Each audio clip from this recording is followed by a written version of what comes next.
Welcome to the February LEA Special Education Point of Contact monthly webinar. My name is Annette Thacker-Bartlett, and I am with the OSSE Division of Elementary, Secondary, and Specialized Education. I am joined today by my colleagues from the Division of Data Assessment and Accountability from the Data Systems Training Team. And I'm also joined today by the Division of Student Transportation with the TOTE team. I have Mr. Doug Johnson here with me today, who will be presenting on TOTE and ESY a little bit later in the webinar. Before we get started, of course, I would like to know the audience we have here today. So if you could take a minute to answer the question, are you the main LEA SE POC, and have you been in that role for over 1 year? Are you a newer LEA SE POC? Do you play a supporting role to your LEA's SPED POC? Or assist in any way? Please take a moment to vote.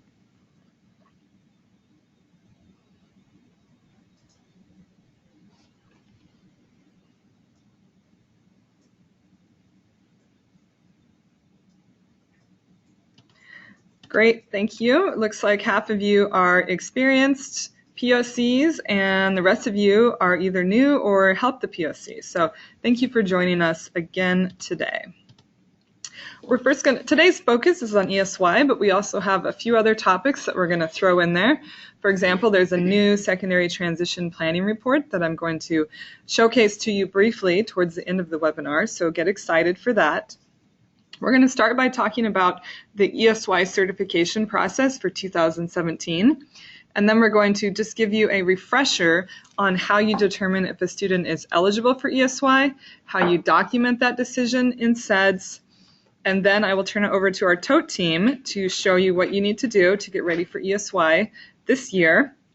I will then highlight that new report, give a few reminders about the support tool, and wrap up with announcements and reminders. If you have questions along the way, please type them in the question chat box. I will do my best to get to them as we go along, but if not, I will stay on the line or reach out to you afterwards if you have to leave after the webinar concludes. First, let's talk about the ESY process. As you know, you have to consider whether or not a student needs ESY at least once a year. Usually this is done as part of the annual IEP review, but of course it can be done at other times during the year if you feel like the current data for that student really shows that they should or should not be eligible for ESY in contradiction to what their IEP shows. And of course at that time you do an amendment. Now, how you determine if they're eligible, that is an IEP team level decision, but you do need to follow OSSE's eligibility framework and consider certain types of data. And you need to really understand what the purpose of ESY is. It is not just a continuation of all the services you receive during the school year. Even though the word extended is part of ESY, it is not just an extension, it is rather you pick selective goals and skills for them to focus on during ESY that are only absolutely necessary to do during that time so that they do not regress severely. And we'll get into that in a minute. So, certification. Several years ago, ESY certification, for those of you that have been around for a while, as you may remember, required you to turn in a lot of paperwork to OSSE. You had to turn in a roster of all the students that will be in ESY. You had to have your administrator sign some certification paperwork and turn in transportation requests and so forth. Well, the good news is there's no more paperwork.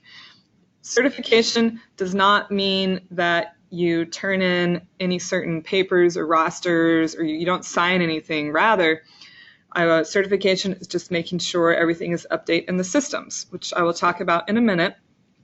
But the purpose of certification is planning purposes.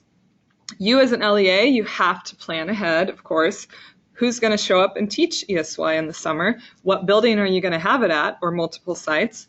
And OSSE has to plan because there's definitely state-level expenses, especially transportation, that requires a lot of planning in advance. And that's why we make you certified by the first Monday in May, even if your ESY doesn't start until the summer. Okay, you know that you're certified, quote unquote, if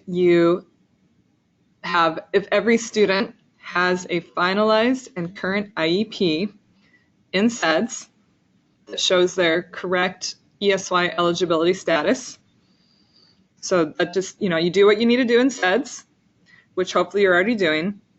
Then the other half of certification is making sure what needs to be in TOTE is in TOTE. And our TOTE team is going to dig deeper into that, but just as an overview, this means you got to have the right calendar and bell times, to definitely have the correct student demographics, their eligibility status, and where they're going to go to ESY, and of course submit specific requests for each student that will need transportation.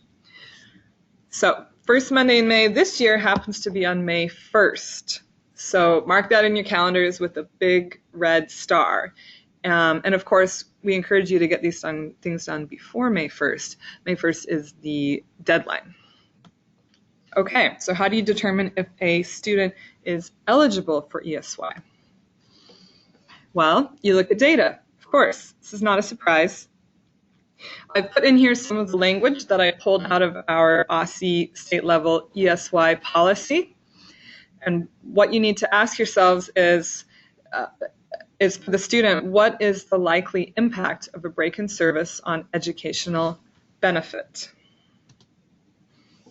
And to do that, you need to look at least 3 months of progress monitoring data. Now, I know some of you are thinking, what if we don't have 3 months of data because the student is new?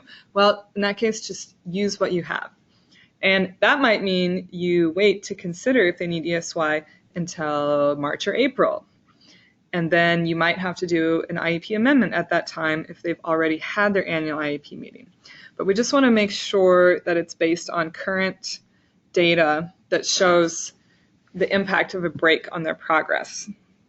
Some of those things can be historical data of their progress towards critical skill attainment, medical records or evaluations, or any current developmental data. If it's a young child, that developmental data will play a larger role. If it's an older student, of course, you'll have more of the academic data in addition to other data sources.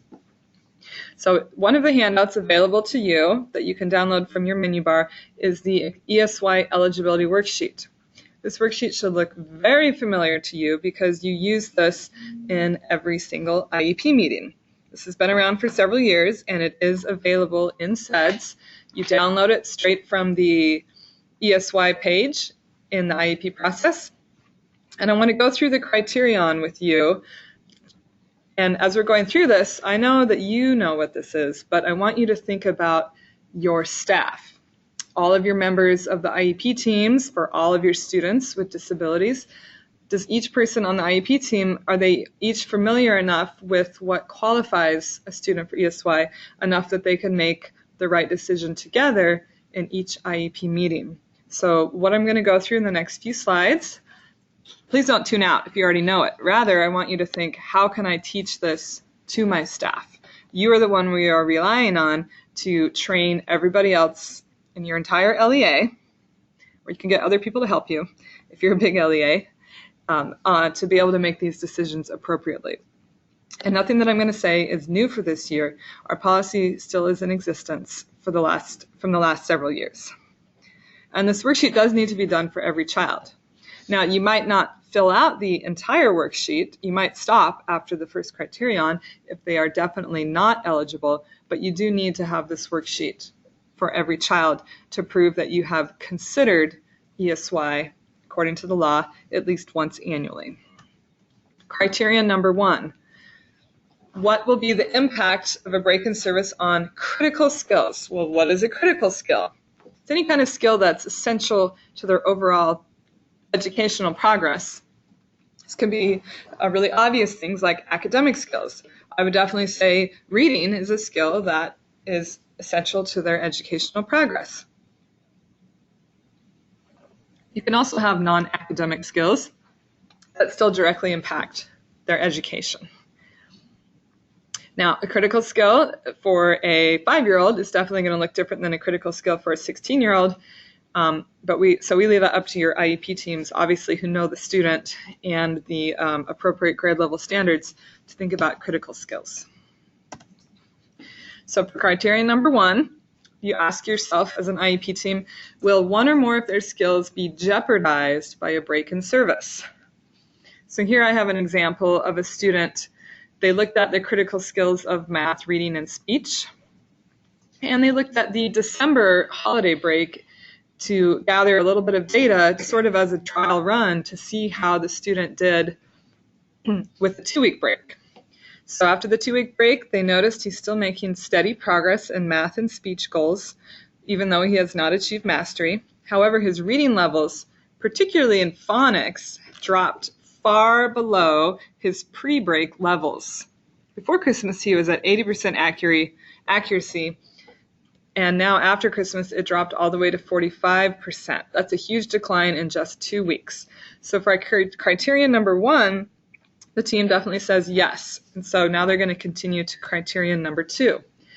So we've thought about the critical skill. Is it going to be jeopardized? And now we are saying, well, how much has it been jeopardized? And here you look at progress monitoring data. Again, we'd love for you to look at 3 months, at least 3 months worth.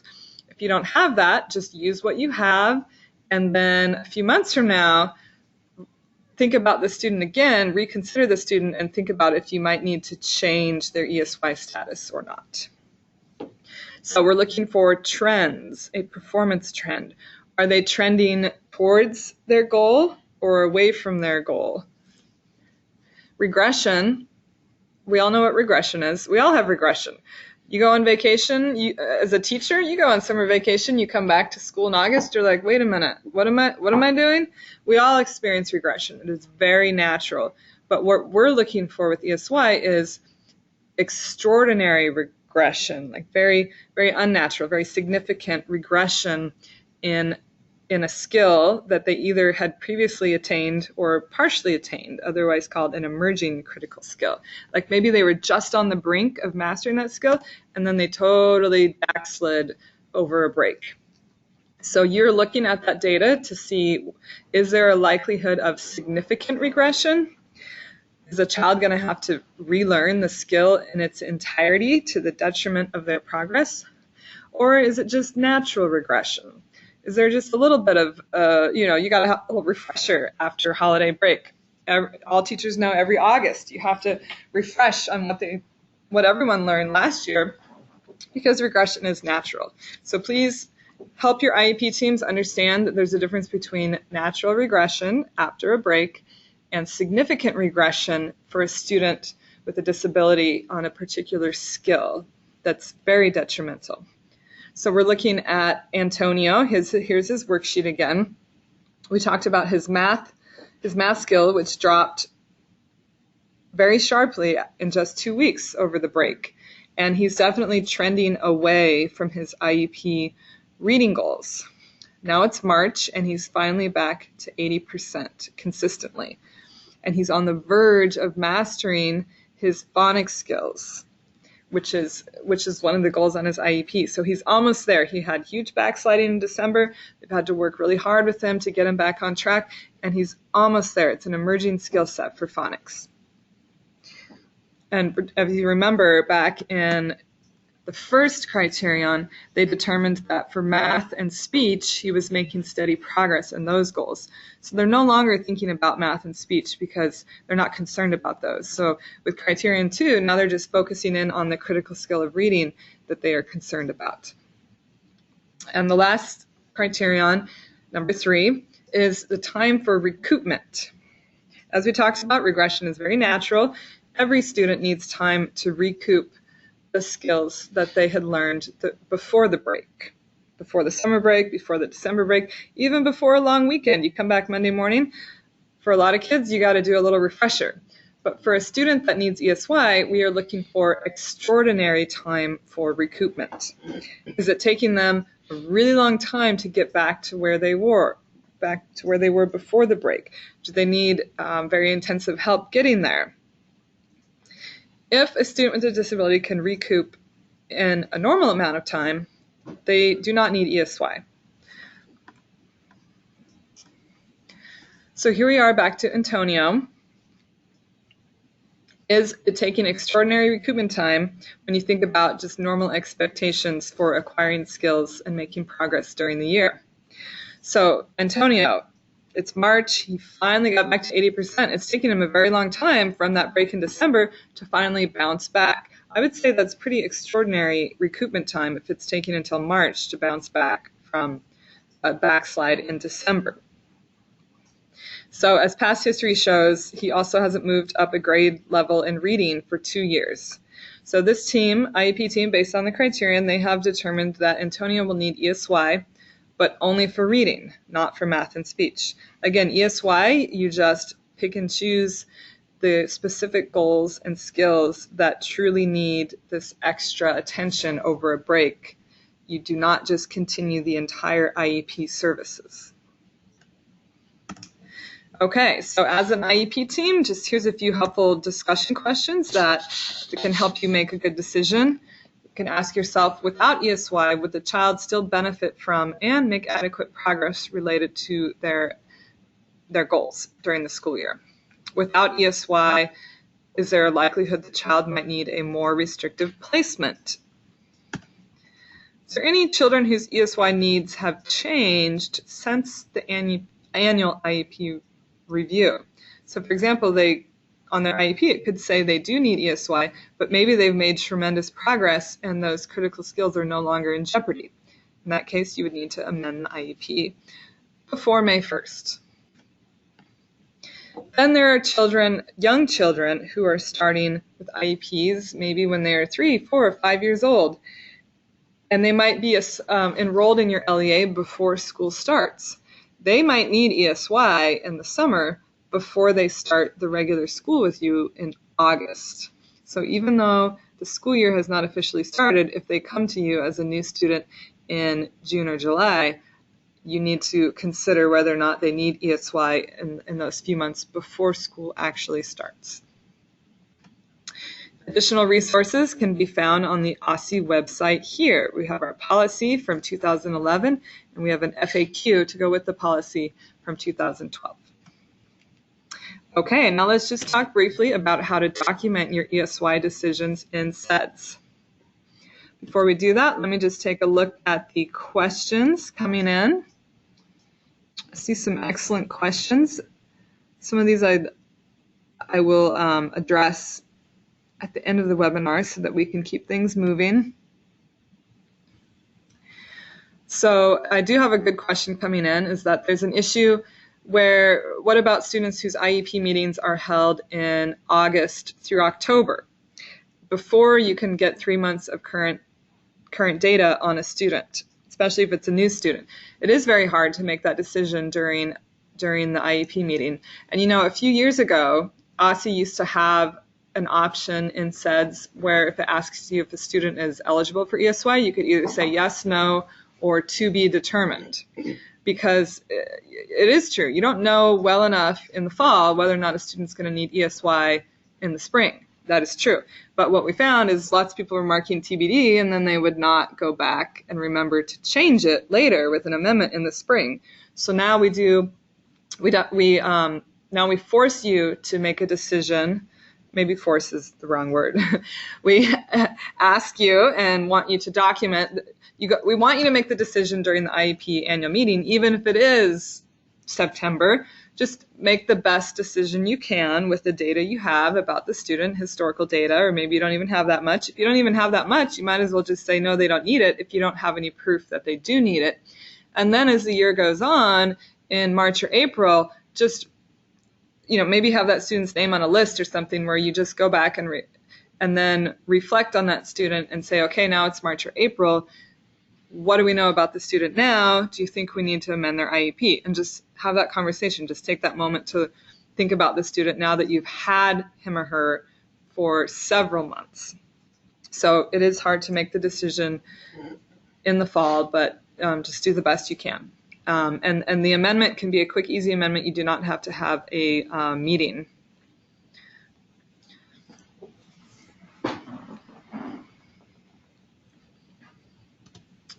Okay, so documenting the decision in SEDS. I see some other great questions in there that I will address at the end of the webinar. Okay. All of you know this. You're very experienced in SEDS. However, again, I want you to think about your newer staff, maybe staff that especially are not that familiar with SEDS or not that familiar with how we determine ESY here in the District of Columbia. So you might need to use some of these slides to give them a little mini training. In SEDS, we document extended school year decisions as part of the IEP process, as we just discussed. And we use 2 worksheets to do that. And we're going to go more in depth on the transportation worksheet in a minute. And we just covered this first worksheet here with our example for Antonio. This first worksheet here, every student needs to have one in SEDS. And again, you might only write in Criterion 1, you might write like no concerns about the student, no critical skills in jeopardy, done and done, not eligible. You don't have to fill out the entire worksheet if they are clearly not eligible for ESY. The second one is the transportation worksheet, because that's a separate thing to consider. Like, okay, yes, they qualify for ESY, but do they also qualify for ESY transportation? So we'll talk about that in a minute. So within SEDS, you download the worksheet, fill it out, upload it back to SEDS, and then you say yes or no. Are they eligible for ESY according to the information you have right now? And you just check that box, and then you move on. If they are eligible, now you have to put in some goals. You need a couple goals to focus on during ESY. And think about Antonio. We only are going to focus on his reading during ESY, not math or speech. So you shouldn't see any math or speech goals for ESY, just the ones for reading and just the goals that will help him have his critical skills stay at a certain level so he doesn't backslide too much. And then you might have services. You may or may not have related services to go along with the goals for ESY. It just depends on which skills are at stake. So this particular student is going to get speech services during ESY because speech is a critical skill that the team determined was in jeopardy for this particular student. So this is a different student from Antonio. And again, it does not need to look exactly the same as the school year. Perhaps the student during the school year was receiving 60 minutes per week of speech services. But in the summer for ESY, they might only need 30 minutes a week or 15 minutes a week. The student's getting 15 minutes a day with ESY. My point is, it doesn't have to be exactly the same as during the school year. It should be just enough to help them maintain that steady progress on their goals. Now for transportation, IEP teams have to include, you don't have to fill out this worksheet if you know they're not going to be eligible for ESY transportation. But if you think they might be eligible for ESY transportation, then you do need to use this worksheet to help you go through that decision-making process. I know the worksheet looks a little crazy, but it's sort of just like a flowchart guiding you through asking the right questions. And this worksheet aligns exactly with our special education transportation policy, which is actually quite a lengthy policy that you can find on our website. That policy goes very in depth about the 3 different categories that a student can qualify for transportation with, and what it means, and what it looks like for a student to be eligible or not eligible for the medically fragile category, or the accessing special programs category, or the STS category. Drawing a blank. The structured transportation support. That's right. So it talks about each of those, so that it can help your team if they are unfamiliar with the 3 different categories that would make a student eligible for transportation. And then you need to upload this worksheet into SEDS along with other IEP documentation. Of course, as always, within 5 business days of making that official decision. So we should see this worksheet there if it is a yes for them.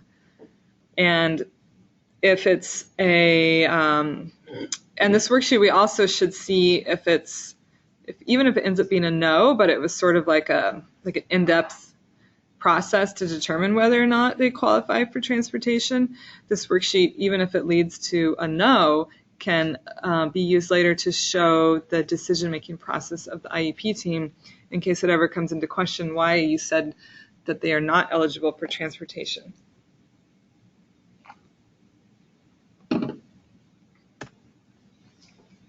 And then once you decide for ESY transportation, you just mark the box yes or no. Now, it doesn't end here. As you can see at the bottom of the page, there's a reminder that you also need to go into TOTE and do some steps in TOTE to make sure that student is going to get their ESY transportation. And I'll let the TOTE team talk about that in just a minute. Now, for some students, so SEDS just captures whether or not a student is eligible for transportation. So if you say yes, they need a bus ride. If you say that in SEDS, that's great, but it's not going to get them the bus ride. It just shows they're eligible for the bus ride. If you want the bus to actually come to their house and pick them up, then you have to go into TOTE and complete the steps there. So for your new staff at any of your school campuses, that they might need a little clarification on this, because we've had newer staff in the past think that if they filled out everything on the transportation page in SEDS, then they were good to go, but that is not the case.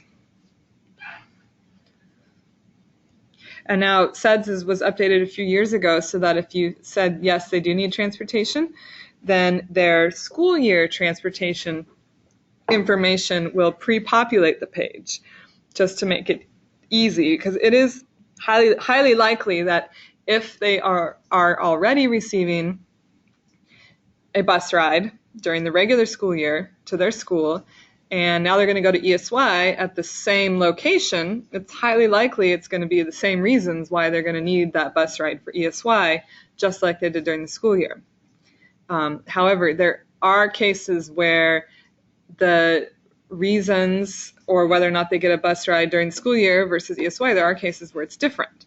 For example, ESY might be held at a different building location than where they go to school for the normal school year. So that could have an effect on whether or not they need transportation. So it's going to ask you, is it going to be identical to the regular school year? And if you say yes, then it's just going to pre-populate that information. And if you say no, then the IEP team needs to go a little more in depth and think about, okay, are they still eligible for transportation, even though the circumstances are a little bit different?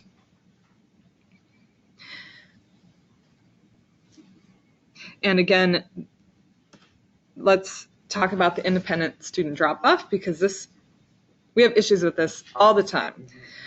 Students that are 12 and older can be eligible for independent student drop-off. It's not guaranteed, and they definitely cannot get dropped off by themselves if the proper paperwork is not in order.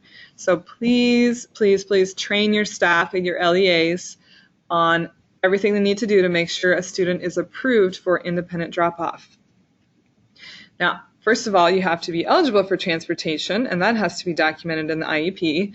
And then you need to check the box. At the bottom of the screen, I show you a picture from SEDS where you check the box to say the parent is going to submit a request and is going to provide consent for the student to be dropped off independently.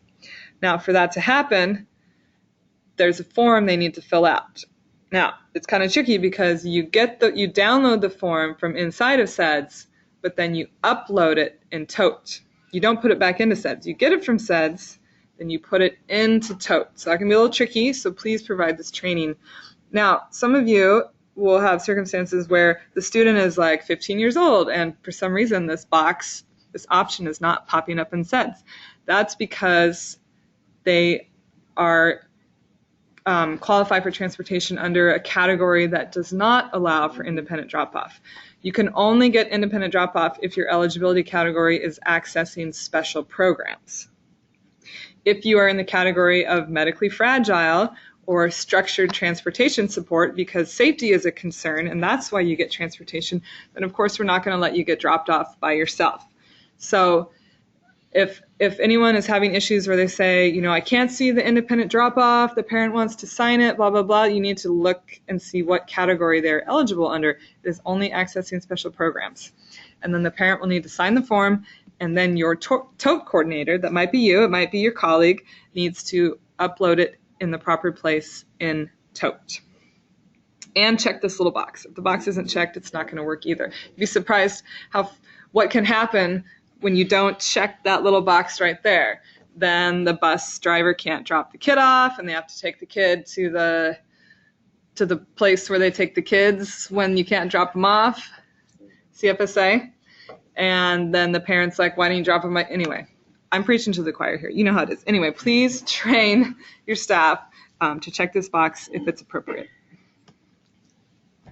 And then just very quickly to wrap up the SEDS portion, out-of-state transfer students, when they come in, as you know, it's a larger process to make sure they get an IEP in place, and sometimes you might have to do a new evaluation and all of that. That can take a long time. You know, coming from out of state, you have 30, 60, 90-day timelines to get things done.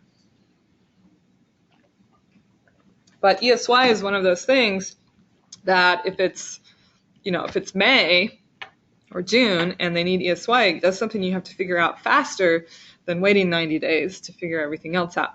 So the out-of-state students, when you go to put their comparable services in SEDS, one of the areas they're going to ask you about is ESY and also transportation, because those are two things where, depending on the time of year, you just can't wait 90 days to figure it out. And so that you can very quickly determine if a student needs ESY services just based on the data you have. It might not be much, but you just base it on what you have, and you can denote that in the comparable services section so you can get them going with ESY if it's that time of year. And just a reminder, ESY, there's a lot of different data systems going on, and I have a hard time keeping track. I don't know how you do it, but you do a great job. There's so many different systems, and we just want to make sure you know what goes with what system. You've got your student information systems, you've got all your student demographics that goes into SLED, and then SLED every night gets together with SEDS and shares information, and then every night SEDS gets together with TOTE and shares information. And if the information's not correct in your student information system, it's going to be wrong in SLED, then it'll be wrong in SEDS, then it will be wrong in TOTE, and then transportation is going to get messed up. So it's a chain reaction. So it all starts with you making sure you have a good relationship with your school registrar to make sure information's correct there, you working with your IEP teams to make sure everything's great there, and then if everything's good in SEDS, TOTE will be happy because information will feed correctly into TOTE. In addition to that, you've got calendars to worry about. Your LEA data manager needs to make sure ESY calendar dates are correct in eSchool Plus, including any holidays. And for you, as the LEA SCPOC, you are in charge of making sure the SEDS calendar is up to date, because there will be an ESY progress reporting period that needs to start and end on the right date, especially if you're providing related services, so that it can correctly calculate when services should be occurring, when ESY is happening, or when it's not happening. Okay, then there is a report. You may or may not have used this report in the past. There's a report in SEDS and there's a report in SLED that you can run a roster of all your students and who qualifies for ESY right now, in case you want to double check. In case you don't want to go look at every single student individually, you can run this report. So this shows you how to run the report within the Reports tab in SEDS. And then, of course, with reports in SEDS, you have to generate it, and then you have to wait a few minutes for it to show up. It's a little slower, which is why I really like the SLED ESY and transportation report. In SLED, if you go to the category of SEDS reports and the category of enrollment and attendance reports, you will see an ESY and transportation roster report. This is a great report that provides a whole list of the students, and it says if they qualify for ESY and if they qualify for ESY transportation and all their demographic information, and it gives you a little snapshot. Here is a picture of what I saw for Capital City in SLED. I didn't show the actual student names for privacy reasons, obviously, but you can see here there's a snapshot at the top that says right now SEDS is showing 15 students for transportation, 40 for ESY, and 12 for ESY and ESY Transportation. So it can kind of give you a little snapshot. So I highly recommend you accessing this report sometime in the next little while as you start to prepare for that May 1st deadline. Now, with that said, I'm turning the time over to Doug Johnson from the TOTE team in our Student Transportation Division. And after he's done talking about TOTE, then I will come back online and talk about that new secondary transition report, give a few announcements and reminders, and wrap up the webinar. Thank you. And here is Doug. Good morning, everyone. I know I probably had some kind of contact with you all some way, some shape or form. I'm Doug Johnson of the data team at OSSE here on our transportation side. And you contact us at the OSSE TOTE support line. You get me or you get West Forte to assist you with any questions you have for transportation. So the big thing right now for us is going on right now is we're gearing up for ESY and SY transportation submissions. So as Annette stated earlier, for certification for ESY, it's May 1st, and also for start of school year next year, 2017-2018, will be June the 5th. Now, some of you may have a question, why do we do it so early? And it's to help us get you all in order with routes and everything. So we need to know how many people that we need for, bus drivers, school bus attendants, and how many routes that we would need to get the kids to school on time in a proper manner. So that's why we try to do it so early and help out the routing team and everything like that. Now, if you ever had a question, and I'm gonna go through the slides, but I just want to, give a high level view for. So if you ever had a question about certification of, is it a drop dead end all mean all if we don't get the information that time? That's a no, but we want you to get everything in earlier as possible, because we understand that some kids may come in later that didn't need ESY, and now they need ESY transportation. So you can still submit it, but we want you to get it in as early as possible. So they go through the slides right now to help you all understand what goes on. So basically streamline all the transportation information for you guys. So when you come in and you submit a transportation request for a student that's eligible for transportation, we communicate with the system that said, so whatever in their IEP, that's what should be transferred into TOTE. So just make sure if it's checked for transportation to TOTE, make sure it's not in a draft state, because if it is in a draft state, it's not going to go through. And if you do an amendment and then you finalize it that day, you're not going to be able to put transportation in the same day. I would recommend waiting 24 to 48 hours just to make sure that the student information is in there. So you want to make sure that that everything is finalized when going through student's IEP. So like I said, the student data must be finalized. Certification by LEAs assist us in anticipating state level expenses and transportation needs. So we want to make sure, again, as we reiterate, that IEPs are finalized, and that as a school that you have the ESY calendars and bill times correct in the system. Because if that's not done, you won't be able to submit a transportation request for the students. So you may get the error sometimes to say, hey, you guys give me a phone call or email at dot.data@dc.gov if you have any questions for us, and I'll say that email again a little later.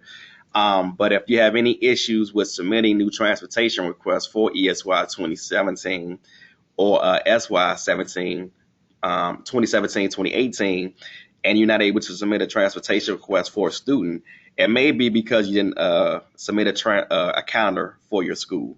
So please make sure you submit ESY calendars and SY calendars, and the updated bail times, or any, and days that, all the exception days and things of that nature, because that information helps drive what time your kids get picked up and when they get dropped off to school. So, and then also understand that If it's a student that has a special bail time or special program, also give them their special calendar as well in TOTE. And once everything is updated for your school, we'll be able to submit a transportation request. So if we have any users on the phone on the line that don't have access to TOTE, and you have anybody that you plan on hiring sometime soon, just make sure you reach out to our team. If you're a DCPS teacher, make sure you reach out to Spadota at Spadota.dcps@dc.gov. And from Spadota, they will reach out to our data team to let us know that, hey, this person at a school needs access, and they have a new user that needs access to TOTE. And if you're a public charter school, you could just send us an email at data@dc.gov, and we'll be able to assist you with getting that new person access.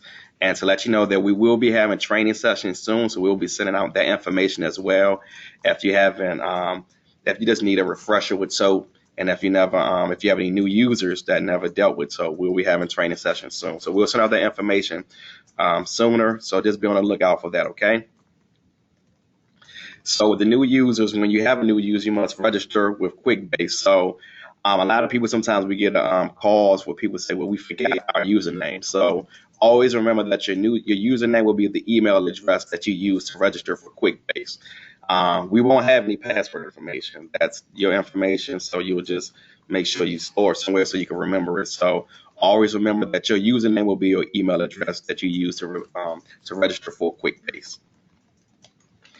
So once you log into TOTE, this will be a landing page for you. Most of you all will be LEA admins. So this is just a sample dashboard that you will see. It is give you an overview of what we'll be doing. So you'll have the home table, the contact TOTE administrations table. You'll have the LEA schools, school contacts, and your students. And your student transportation table as well will be there on there. So you could just, if you need to see any new students information, or you just want to go ahead and submit a student's transportation request, you can just click that table and it'll send you straight there. So another sample dashboard, depending on what your access level is, this will be the information that you'll see. So if you're LEA admin, you'll see your LEA, which is at charter school, and it'll show how many schools are within the LEA. So most of the time, if you're a school that has, if you're an LEA that has multiple schools, and you're LEA admin for that LEA, we'll give you access to all multiple campuses, unless when your access was requested, we'll just give you access to that specific campus. So so that's sometimes it'll help out with other situations where if a student is going to ESY at another campus location, and you already have access to that school, and you'll be okay enough to submit a transportation request there. So when you go through here, you'll just see how many LEAs you have, and it'll give you all the other information of the locations and the start of school, the first day, the last day, and information that pertains to your school campus. So LEA admins, they will have the capability to edit and also add contacts to the system for their school. So if you have any new people that you have in your system, you'll be able to add and see who you have in the system at this time. So also you'll be able to see all your students that should have transportation or on their IEP is currently marked that they'll be utilizing ESY Transportation Services. So if anything changes during a year, you can always amend their IEP to say, hey, they won't be using transportation, then it would end up reflecting into TOTE. So then also when you you can also edit the student's information in TOTE when it asks you a question, will the student be using ESY Transportation? If you all feel deemed that the student has showed great progress, and if you spoke to the parent or anything of that nature, and they say, hey, you don't have to go anymore, you can always switch that in the system, because that helps us when we're doing certain reports and reaching out to you all about your students to see if they're still attending ESY for the summer. So as LEA admin, this is another report you'll see in the system. Users can view the LEA information by accessing the LEA form, and that form just has all the information that's basically pertaining to your specific school. So it'll show a full list of everybody that's all the information that's on that particular school. It'll show you also the school education transportation contacts, the certification status of the students, and also the student ESY certification details. So all the information that's needed with their transportation requests. And I'll make sure I look through the questions if you guys are sending any ESY questions right now specific to TOTE. I do have one question. The sound cut out a little bit. If you can repeat those email addresses and contacts that you provided earlier. No problem. So if you're a DCPS LEA, and if you have a new person on your team at your school, we would need for you to email SPDOTA, and that's their email address is spdota.dcps@dc.gov, and SPDOTA will send us our data team an email saying, hey, we have a new LEA at, let's say, Simon Elementary School. We need they've been through training and they need to access the TOTE. And if you're just a public charter school, you can send us an email directly at dot.data@dc.gov. And someone from our data team will make sure that new rep will get access to TOTE. And also, we're always available at the TOTE support line. That's 202-576-5520. So you guys know you'll get myself, Doug Johnson, or you'll get Wesley Forte to assist you. So we're always here for you. All right, so here we are again, another report. This is the student summary by status. So in addition to ESY certification summary, users can also view the certification details for students under their LEA jurisdiction.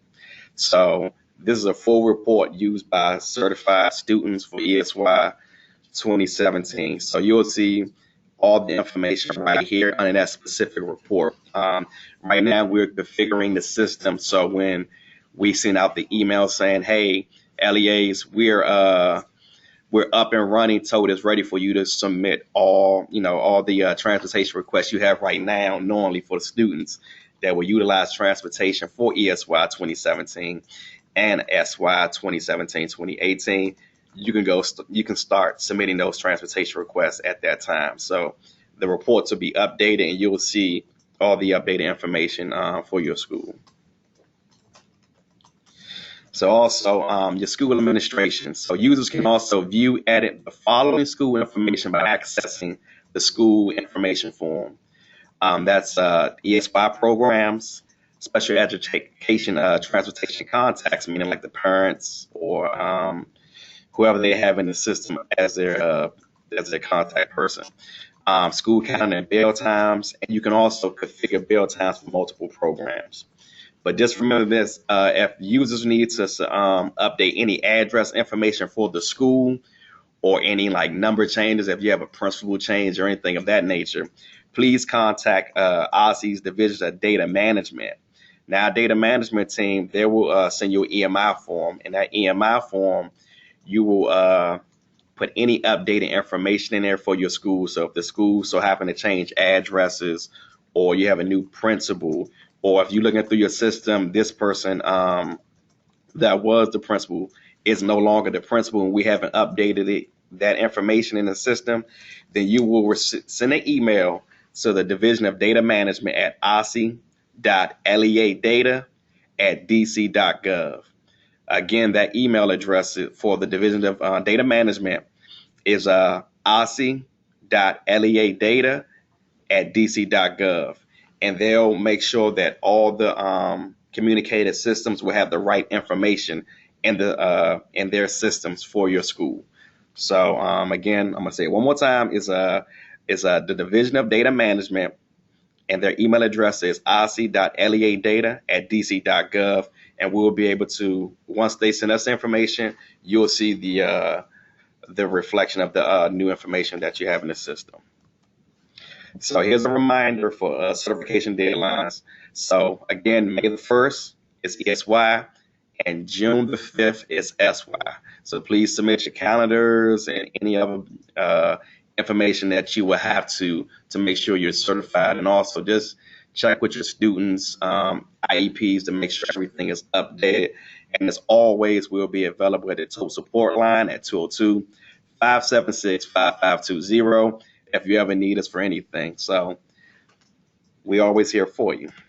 And that will conclude the TOTE section. Do we have any questions or anything? Yeah, we had some questions addressed. There's some great questions coming up. Okay. Someone asked about the June 5th deadline for the next school year. They said, what if we're going to get transfer students, we don't have their information yet? So it sounds like for transfer students, you just have to wait until you get that information. Now we understand things are going to happen. So we're lenient to that aspect of things. So we understand there'll be new students. We understand that students may not have. So we understand updates will have to occur. So, I mean, we understand them to that extent. But it sounds like for all of your students that are currently with you and will be with you for the next year, there's no reason why you can't have it done. No reason at all. Yeah. So it's not like we're going to just say, hey, we shut down everything, but we just want you to do your due diligence as a LEA to submit all the information that you have available to you at that time. Yeah, and if you know something's going to come in, but it's not quite ready with the records yet, you can always call the TOTE hotline. Yeah, always. Give them a heads up. Yes, Doug and Wes, they love having heads ups through the hotline. It helps them, get ready. These guys are great. They're here for you. Thank you, Doug and Wes, for being here. And I'll remind you of their contact information at the end of the webinar in case you have any follow-up questions on transportation. Now, we're going to wrap up. We'll be done in 5 minutes. What I want to talk about right now is the new secondary transition report that was recently updated in SEDS. As you know, hopefully as you know, for those of you that teach 13-year-olds all the way up through high school, the age for the secondary transition plan requirement is changing down to age 14. It's currently at age 16, and it's looking like that's going to go into effect July 1st. So to help you plan and prepare for that, one of the things OSSE has done is updated a report in SEDS called the Secondary Transition Planning Report. This is not a compliance report. It's just another planning tool that you can choose to use. Now, this just got updated last week. So this is breaking news. So I'm just going to quickly show you how to access the report. Then if you have follow-up questions on the report as you're looking at it later, of course, you can reach out to OSSE. So you access this report through SEDS, through the Reports tab. You click on the Start Advanced Reporting System. So the ART is the Advanced Reporting Tool. Once that opens up, sometimes when you open it, it just shows a bunch of garbly Java text. I've had that problem. If you just refresh the screen, it usually resets itself. And you go to the Documents tab, to the folders, to the DC OSSE Reports Library, and select the STR Planning Report from the menu. This report's really cool because it separates out, it gives you a full roster of every student in your school that's age 13, and a separate roster for age 14, and a separate one for age 15, and a separate one for 16 and up. For each student, it compiles all their information into this nice spreadsheet, and it says how old they are, when's their 14th birthday coming up, and is their 14th birthday going to happen before their IEP end date, and how many days it's been since they turned 14. You might see a negative number. If they're not yet 14, you'll see a negative number in that column. And then there's a few columns that talk about, the last few columns of this report are just benchmarks for you to make sure all your pieces are in place, that you have your transition assessments done before the IEP meeting, that you've considered whether or not you should invite RSA, and if so, you've gotten that parental consent to have RSA come to the meeting, and you've sent RSA the invitation in addition to the parent. This report is strictly to help you plan. It is not for compliance. And I know the columns here on the right say that the transition assessment is due 90 days before the IEP meeting. It's not a requirement. It's not a requirement. So there is a place on the report that clarifies, it defines what each column means. Excuse me. So you can see here for transition assessment, due 90 days before the next IEP meeting. It's not an actual deadline, it's just a recommended benchmark for when you should do your transition assessments so that you have time to digest that data before you write the transition plan in the IEP. Same goes for considering whether or not you should invite RSA. You do need to consider if you should invite them, and if so, obviously get consent from the parent and then actually invite them. So these are setting out timelines. These are just suggested and recommended benchmarks, timelines to help you plan ahead before that IEP meeting sneaks up on you, and then there you are trying to write a transition plan and you haven't prepared for it. So this is just to help you, especially those of you teaching middle school students, where this is going to be a new thing for you. And speaking of middle school and transition, my colleague Angela Spinella has a fabulous training called Secondary Transition for Middle School that she is providing. And if you go look at the LEA Look Forward or the OSSE events calendar, you'll see a link to her training coming up. For those of you, I would definitely share that with your staff if you work at a school that has 13, 14, or 15-year-olds, because this is a new thing and it's kind of a big deal that this is changing, where they will now have this additional part of the IEP to fill out. And so again, this report is just here to help you plan ahead, and you can easily export the report into a spreadsheet. Okay, and then here we're out of time, so I'm just going to let you read this in the slides on your own. A few months ago, OSSE sent out a survey asking LEAs to reply, thinking about this secondary transition age going to age 14 and what you're going to need. What are your needs and resources and trainings, things you might need to get ready for this and to be supported in this. So here are just some of the responses from the survey. And in that survey, we also asked about, because the evaluation timeline is shortening, we also asked LEAs to respond what resources, training, funding might be needed to deal with this shorter initial evaluation timeline. So those are for your reference to read later. And of course, we want to remind you with the OSSE support tool, if you have an issue, the same issue for multiple students, please use the global issue template, which can be found under the quick reference guide folder. Then you don't have to submit a separate ticket for every single student if they're all experiencing the exact same issue. And of course, a reminder, please don't use the other category in the support tool unless you have to.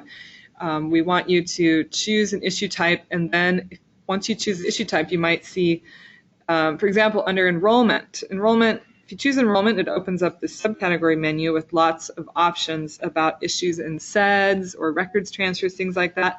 So please don't put it under the other category, because that takes the intake team longer to send it to the right person if you don't label it correctly.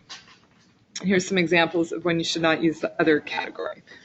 I'll let you look at that later. And again, just a reminder that you should never set up a SEDS account for a non-public staff member. They need to go through OSSE to get their SEDS account set up. Once it's set up, then they come back to you and ask for access to specific students within their account. And to follow up, we have a new dates for a SEDS Train the Trainer course, and also for a related service provider SEDS Train the Trainer course. LEAs, you can choose to send an experienced related service provider that you might want to have them become a trainer for other related service providers to that particular training, because we know there's some tricky things in SEDS, especially just for service providers. And then you yourself, if you've never come to a SEDS Train the Trainer, the one on April 6th might be a good option for you, because one of your duties as the POC is to ensure all your staff are trained on SEDS. And there's the registration link there. And here's the website where we archive trainings such as today's webinar, and where you can find other resources for you as POC. We have a new RSMR tool that we're going to talk about more next month in it says May 15th. Excuse me, that should say the March 15th webinar. We will talk a little bit more about this tool. And we invite you to come to the LEA Institute happening in 2 weeks.